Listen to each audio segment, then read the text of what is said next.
In a fiery address to White House Republicans at a Florida retreat on Tuesday, U.S. President Donald Trump took aim at India, China, and Brazil, labeling them tremendous tariff makers and vowing to no longer allow these nations to make a mockery of U.S. trade practices.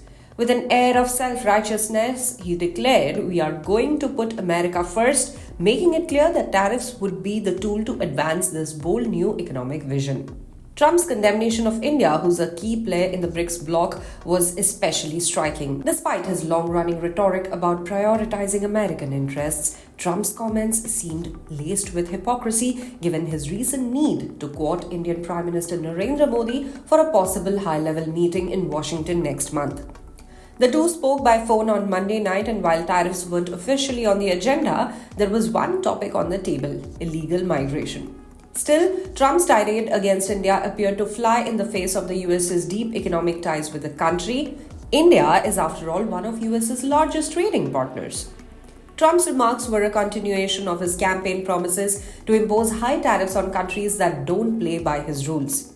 While also acknowledging that countries like China, India, and Brazil were simply acting in their own self-interest, Trump said, "We are going to put tariffs on outside countries that really mean harm to us."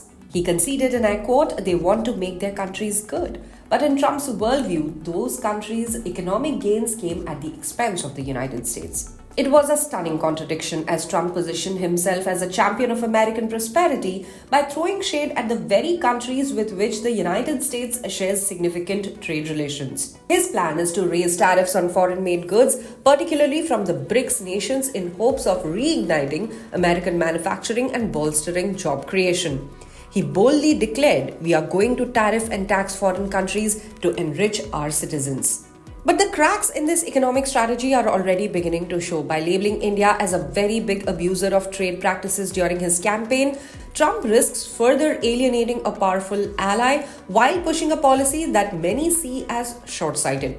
He suggested that foreign companies, whether Indian, Chinese, Brazilian, or others, would be forced to build your plant right here in America if they wanted to avoid hefty tariffs. But the practicalities of such a shift are far more complicated than his rhetoric lets on. Trump's obsession with high tariffs extends beyond just consumer goods. He spoke of slapping tariffs on crucial materials like steel, aluminum, and copper items critical to the US military's needs. This could spell trouble for the defense industry, not to mention American consumers who are likely to feel the effects of higher prices across the board. All of this ties into Trump's broader America First economic model, which is a vision where tariffs on foreign imports are designed to give US workers and businesses a competitive edge. But the road ahead may not be as clear as he's making it out to be. While his rhetoric sounds like a rallying cry for domestic industry, it raises tough questions about the real cost of such protectionism, especially when the relationships with key trading partners like India could be at stake. So, as Trump pushes forward with his plan to tax foreign goods into submission, one question remains. Can he truly make America great again without turning his back on those nations, including India, that have helped fuel America's economic engine?